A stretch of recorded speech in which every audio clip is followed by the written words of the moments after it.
Olá, pessoal, que bom! Estamos juntos novamente aqui no grupo de amigos online e hoje nós vamos começar um módulo novo, que é o módulo número 6. Nós vamos ver um outro aspecto da vida do discípulo, tá ok? Mas, primeiramente, eu quero agradecer a Deus pela tua vida, pelo teu interesse, pela tua fidelidade nos acompanhando nesses ensinos que a gente tem trazido aqui através do grupo de amigos online. Que o material aqui analisado, a reflexão feita aqui seja uma bênção na tua vida, tá bom? Tudo isso para a honra e glória do teu Deus, do meu Deus. Amém? Bom, vamos lá. O discípulo, nós temos falado basicamente sobre o caráter do discípulo, o discípulo de Cristo. Mas tem uma qualidade no caráter do discípulo que é da natureza, que é o justo viverá por fé.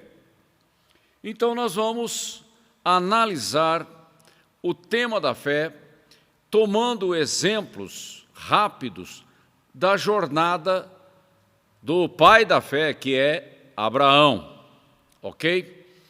E assim nós vamos tirando lições espirituais para a edificação da nossa vida cristã.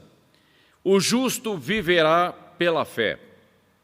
E aqui na capa, eu só tenho um xerox aqui, só para mostrar para vocês, mas a apostila deve estar pronta até domingo. E aí você pode adquirir o seu exemplar. Aqui na capa nós citamos a passagem de Romanos, capítulo 1, versículo 17. Porque, presta atenção no texto, porque no Evangelho é revelada a justiça de Deus.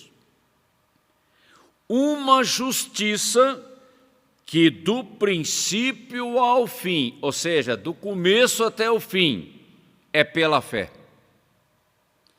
Como está escrito, o justo viverá pela fé. Ok? Então nós vamos tratar desse assunto ao longo aí das semanas que virão aí, tá bom? Esteja atento e nós vamos fazer a introdução do material e depois nós vamos ver o primeiro estudo, tá bom? Para não ficar muito longo a nossa reflexão aqui. Da semana que vem para frente, provavelmente nós vamos ver 2 lições para cada gravação que a gente fizer, tá bom? Porque o material é grande, então a gente tem que ganhar tempo para não ficar por muitas semanas, tá bom? A pessoa que Deus usa vivendo por fé, ok? Tomando o exemplo de Abraão. Nós vamos estar citando coisas que aconteceram na vida de Abraão. Esse material, ele foi adaptado por nós do livro Ande com Fé, Coragem e Confiança para a Sua Vida, de Charles Swindoll, ok? Nós adaptamos, mudamos alguma coisa e tal, e deixar a coisa mais fluida aqui para o grupo de amigos online.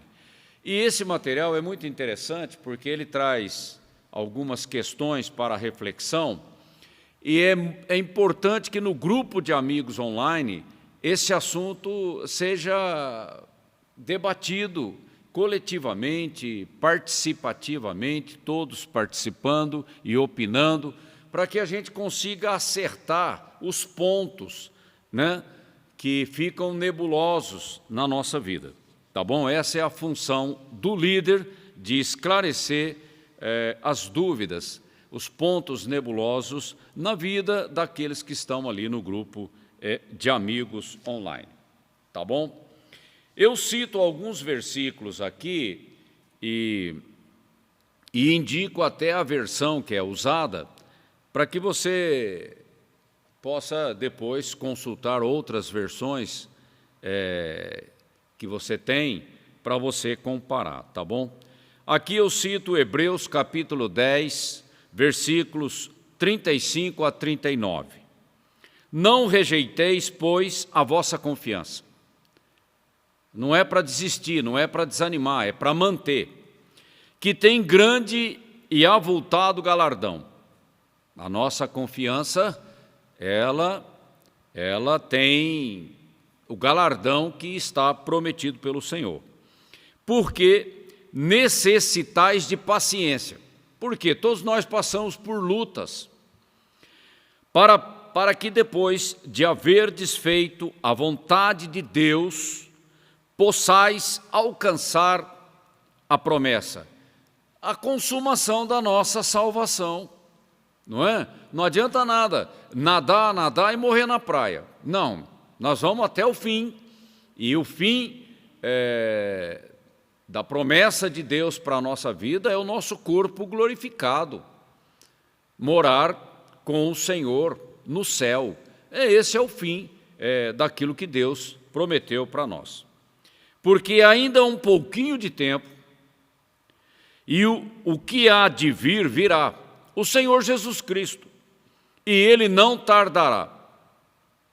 Mas o justo viverá da fé, e se ele retroceder ou recuar, a minha alma não tem prazer nele. Nós, porém, aqui o autor da carta de Hebreus, ele se contrapõe a um grupo que retrocede. Ele fala, nós, porém, não somos daqueles que se retiram, que retrocedem para a perdição, mas daqueles que creem para a conservação da alma. Né? Porque tem um longo caminho até você chegar no arrebatamento, até você chegar na primeira ressurreição e receber o seu corpo glorificado. Tem um longo caminho. E nesse caminho nós temos todo tipo de oposição. Mas a fé que vem da nova criação, porque é uma obra do Espírito de Deus, a fé que vem da nova criação, ela não retrocede. É simples assim. Todos podem crer. A porta está aberta.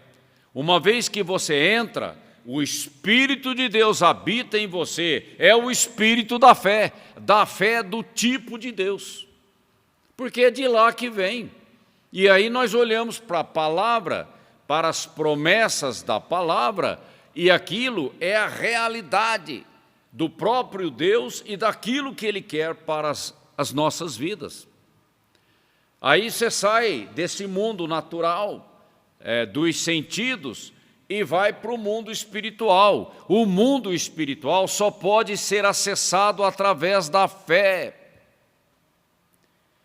Intelectualmente, mentalmente, racionalmente, você não entra no mundo espiritual. Você fica ali pela periferia, mas você não entra. A gente tem que entender isso, para, quem sabe, aí virar a página no nosso cristianismo.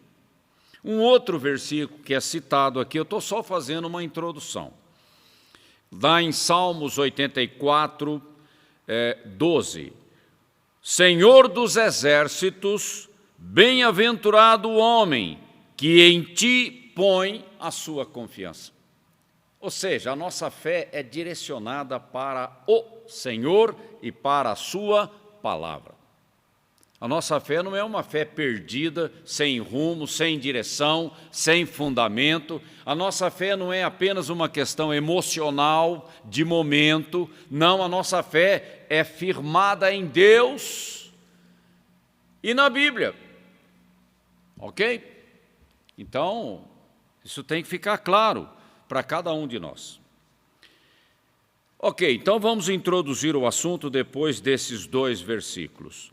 Aqui é citada, na introdução da apostila, o texto de Mateus, capítulo 6, do versículo 31 a 34. Nesse estudo nós vamos ver muitos versículos, tá bom? Porque fé sem palavra não existe. Essa que é a verdade, porque senão a gente cai num misticismo. Aí não, a nossa fé tem fundamento. O fundamento são os princípios da palavra de Deus. A gente não trabalha fora disso, tá bom? Então vamos lá, a partir do versículo 30 até o versículo 34, Mateus capítulo 6. É Deus quem veste a erva do campo, que hoje dá flor e amanhã desaparece e é queimada no forno. Então é claro que Ele vestirá também vocês, que têm uma fé pequena. A gente é mais do que uma flor que nasce e perece no final da tarde. É isso que Jesus está falando. Portanto, não fiquem preocupados perguntando: onde é que vamos arranjar comida? Ou onde é que vamos arranjar bebida? Ou onde é que vamos arranjar roupas? Aquelas preocupações diárias da nossa vida. E ele diz: pois os pagãos, os gentios, que estão sempre desesperados por estas coisas. É só olhar para o mundo e você vai ver o desespero das pessoas pelo dinheiro, porque essas coisas são possíveis, são acessíveis através do dinheiro, e o desespero pelo dinheiro. Portanto, ponham em primeiro lugar, palavra do Senhor Jesus Cristo, ponha em primeiro lugar na sua vida, na minha e na tua, o reino de Deus, as coisas espirituais do reino de Deus e aquilo que Deus quer, a sua perfeita vontade, a sua justiça, porque nós temos que obedecer. E Ele lhes dará todas estas coisas, ou seja, Ele vai acrescentar essas coisas na nossa vida, porque Ele nos ama, Ele é poderoso e Ele é a fonte de toda a provisão na vida daquele que crê. Olha aí, é disso que Jesus está falando. Por isso, não fiquem ansiosos, irritados, nervosos, angustiados com o dia de amanhã, pois o dia de amanhã trará as suas próprias preocupações, claro. Basta a cada dia o seu próprio mal. Ok? Então Jesus está dizendo para a gente olhar para o reino, para a gente olhar para o céu, para a gente olhar para a sala do trono, onde Deus está. E de lá vem toda a provisão na vida daquele que crê. Ok? No reino espiritual, existe uma lei da fé. É pela graça, mas por meio da fé. Então, a fé cria uma atmosfera para que o sobrenatural de Deus se torne realidade na vida daquele que crê nas promessas de Deus que estão na palavra. É assim que funciona o reino espiritual. Porque senão a gente descamba para a incredulidade ou para uma falsa religiosidade.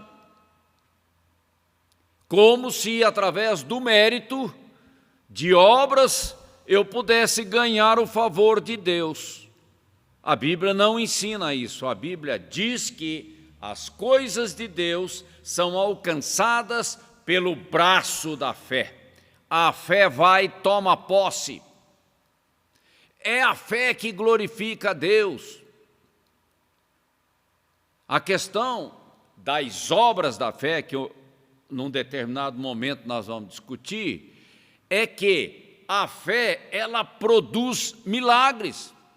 A fé é ativa e proativa, então ela produz frutos. É da natureza dela.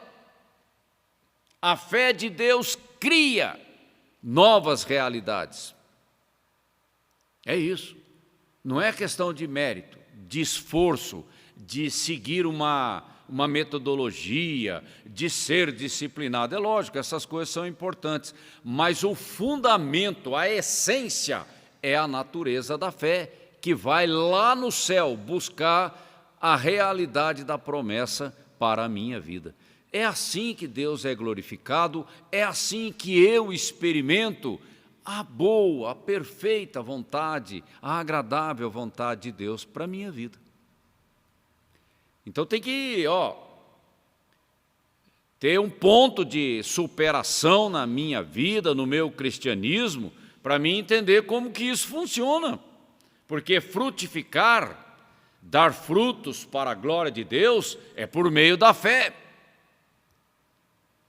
É assim que funciona, ok? Porque senão a gente teria que dividir a glória com Deus. E a Bíblia é clara, Deus não divide a sua glória com ninguém. E o meio, a maneira, o modo que Deus estabeleceu através da sua sabedoria, da sua soberania, é o caminho da fé.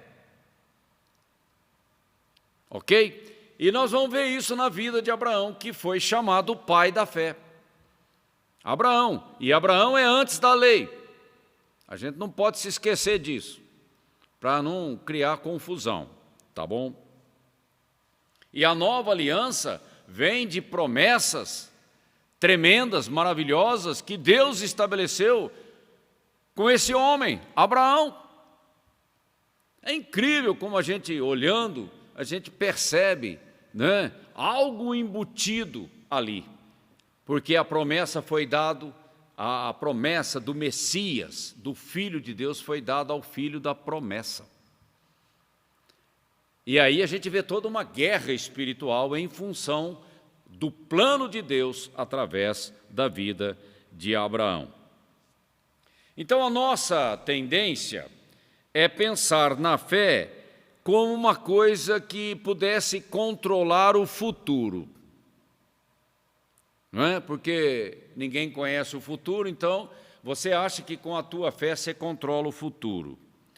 Porque a gente não conhece o futuro e nós enfrentamos dificuldades, mas a gente tem que perceber que a semeadura da fé produz um futuro seguro, estável, abençoado na minha vida. É uma sutileza que a gente tem que perceber. É a semeadura da fé que eu faço hoje, mesmo sem ver, eu semeio o futuro. Vou colher amanhã o futuro. Mas quem não semeia, não sabe o que vai colher. Aliás, ele não tem nada para colher, porque ele não semeou. Ou se semeou uma coisa errada, vai colher aquilo que não presta. Então a gente tem que prestar atenção no princípio que governa essas coisas, tá? E a gente tem aquele costume, e isso é natural, não tem nenhum demérito nisso, quando a dificuldade aparece, é quando a gente fica numa encruzilhada, é quando o problema aparece, aí que a gente lembra de crer em Deus. Mas é por causa da necessidade. A necessidade nos empurra ou para uma incredulidade total, uma rebeldia total, e depressão não passa de uma forma de rebeldia, ou a gente se levanta contra Deus, ou a gente se arrepende e se lembra que Deus existe. Não é? Mas a gente não pode caminhar assim, lembrando de Deus só na hora da necessidade. Isso aconteceu na vida de Israel e está registrado no Velho Testamento para o nosso ensino, para a nossa instrução. Não se esqueça do teu Deus. Foi o que Moisés disse para Israel e confirmou através de Josué. Não se esqueça do teu Deus. Lembre-se dele o tempo todo, no caminho, em qualquer momento, em qualquer situação, enfrentando qualquer circunstância. Lembre-se do teu Deus, porque é espiritual. E a fé é esse cordão umbilical que prende a minha vida ao trono da graça. Eu tenho que entender isso, para que a minha vida seja frutífera, ok? E esse modo de pensar, o medo do futuro, a questão da necessidade, nós temos dois probleminhas com esse tipo de comportamento. A fé não é uma torcida. Eu espero que aconteça. Isso não é fé, isso é torcida. Não tem nada a ver com a Bíblia, torcida. É apenas um desejo da minha alma, esperando que dê certo. Até parece jogo de loteria. Quem sabe vai funcionar e dar certo. Isso não é fé. Isso é apenas uma esperança humana, um desejo, não é? Que dê certo. Não, a fé, ela busca o invisível da promessa e toma posse até que a realidade se manifeste. É outra postura, é outro naipe, é outra pegada. É diferente. E a fé, ela anda na contramão da incredulidade do mundo. Todo mundo sabe disso. A gente tem que perceber isso logo de cara, que a fé, ela não se ajusta na forma do sistema do mundo. Aliás, a natureza do sistema do mundo é a incredulidade e a rebeldia contra Deus. Mas a fé que vem da nova criação, do novo nascimento, de andar e ser guiado pelo Espírito Santo, é uma fé que se alinha com o Espírito da nova aliança. Ela está linkada no trono, ela anda no sobrenatural. O povo vai ser loucura. Isso não funciona, isso é loucura. Não, mas o crente crê na palavra de Deus. Ele não apenas fica fazendo torcida, ele crê naquilo que Deus disse, porque Deus é poderoso e Deus é fiel. É simples assim. E eu costumo dizer que quem crê chega primeiro e bebe água limpa, usando aí um ditado popular. Quem crê. Mas quem não crê vai ficar como Israel, patinando no deserto, torcendo para ver se dá certo. Não, a igreja não foi chamada para esse tipo de postura, de atitude, tá bom? O verdadeiro cristianismo anda por fé. Nós temos que isso tem que ficar bem claro para nós, ok? Porque eu não posso transferir para Deus, terceirizar para Deus um desejo da minha alma. Eu gostaria tanto que isso desse certo, e a gente empurra para Deus, como se Ele tivesse a obrigação de atender o desejo da nossa alma. Não, Deus atende a fé que está fundamentada na sua palavra. É simples assim. O poder da palavra na vida do crente é algo tremendo. Não é o que eu acho, não é o que eu desejo, não, é o que está escrito. O que está escrito me pertence, porque Jesus pagou o preço para ratificar cada promessa da palavra de Deus, e a palavra de Deus está relacionada à minha própria vida. Olha aí como a gente tem que se posicionar, ok? E a fé tem uma característica: obediência. Deus falou, você obedece. Está escrito, você obedece. É simples assim, ponto. Não vou ficar racionalizando, porque senão você vai escrever um livro de teologia para fundamentar a tua incredulidade. Isso é uma tolice. Você simplesmente tem que tomar conhecimento da palavra e crer e obedecer. Aliás, a fé sem obediência, ela não faz sentido, porque passa a ser uma coisa intelectual. Ela não gera nada no reino do Espírito. Em segundo lugar,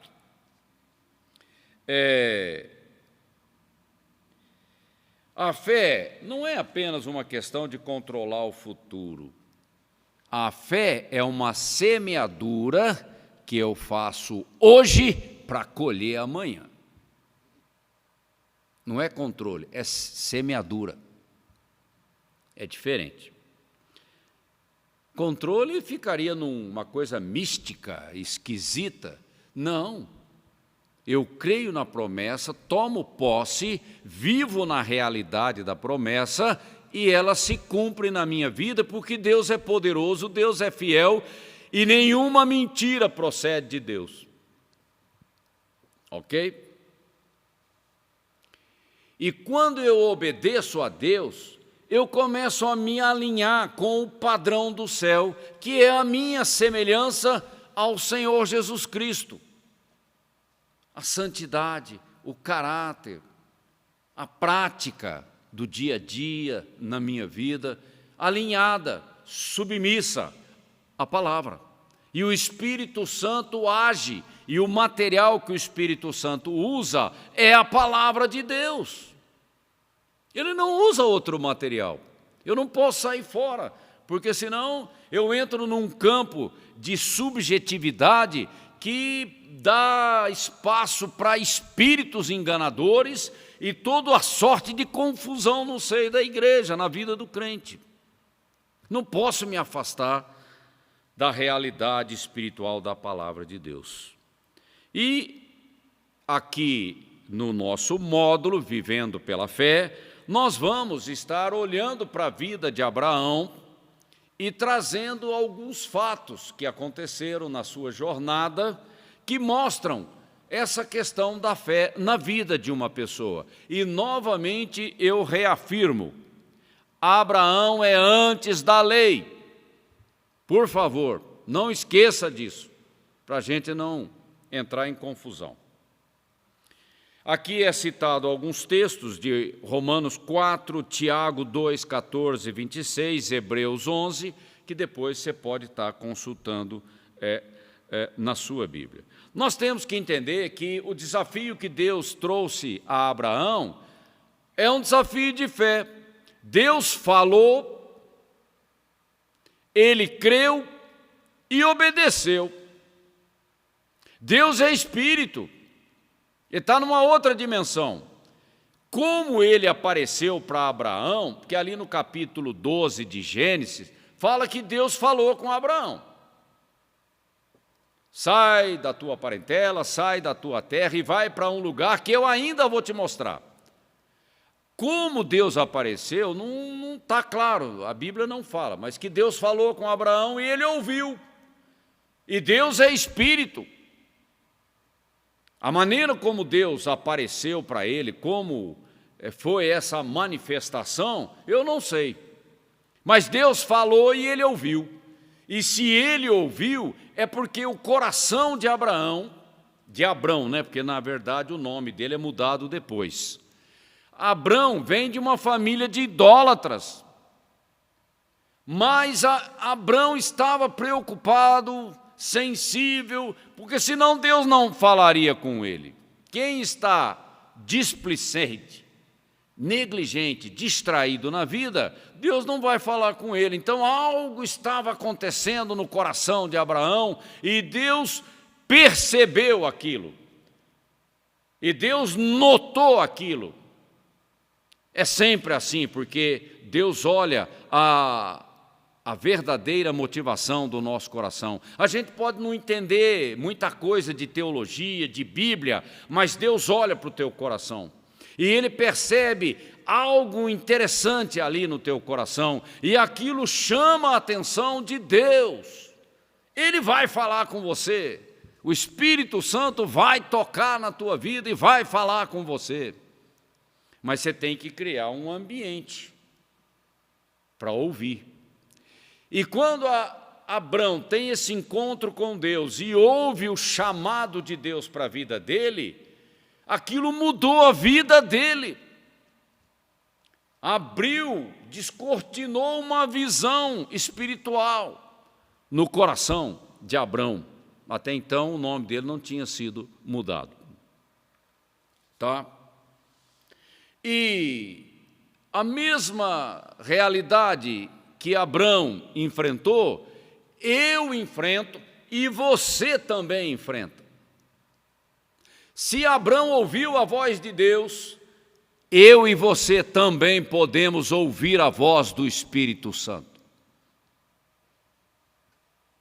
falando conosco, trazendo direção na nossa vida, apontando fragilidades e erros na nossa vida e fortalecendo e consolando a nossa vida cristã e nos levando por uma escada de ousadia no Espírito para realizar as obras de Deus no nosso tempo, no tempo da nossa oportunidade.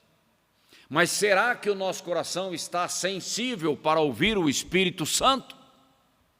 Ou a gente está apenas olhando para a religiosidade, distraído com a placa, com a estrutura? Não, presta atenção. Eu tenho que preparar o solo do meu coração para que uma semente, um comando do Espírito venha sobre mim, sobre a minha vida,